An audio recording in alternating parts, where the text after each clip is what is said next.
Ces sanctions ont des conséquences déjà pour les Russes. Julie Dungolov, bonjour. Vous étiez à Moscou pour France 24, vous étiez en Russie dans un contexte particulier pendant la guerre et pendant la censure aussi, on va en parler. Mais d'abord, sur ces sanctions, comment est-ce qu'elles pèsent sur la population au quotidien? Alors, donc on a passé 8 jours en Russie, je suis rentrée hier soir et on a pu voir au fur et à mesure des jours, les Russes commençaient à réaliser l'impact de ces sanctions, parce que bien sûr l'impact n'est pas immédiat. L'impact le plus direct qu'on a pu voir, c'est d'une part les gens qui ont commencé à avoir peur pour leurs économies et qui commencé à retirer un peu leurs économies dans les banques, même si on ne peut pas parler de panique bancaire. Et puis d'autre part, il y a un impact qui est très visuel, c'est beaucoup de grands groupes européens ou occidentaux qui ont décidé de se retirer de Russie.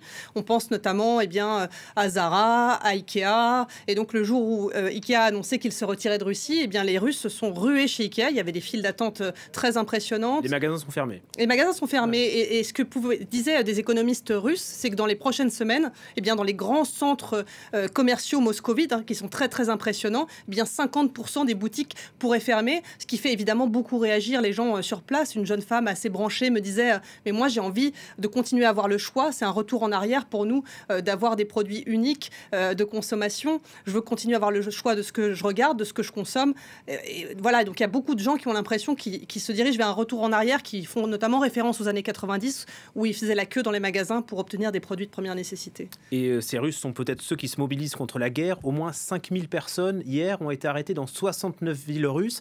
C'est une ONG OVD Info qui donne cette information. En tout cas, c'est inédit, si c'est vrai. C'est inédit et on a pu voir ces arrestations quotidiennes. En réalité, tous les jours, des jeunes se font arrêter. Je parle de jeunes parce que ce sont eux qui manifestent majoritairement. Il faut bien comprendre que les manifestations sont interdites en Russie. Donc les gens qui vont manifester prennent un très gros risque.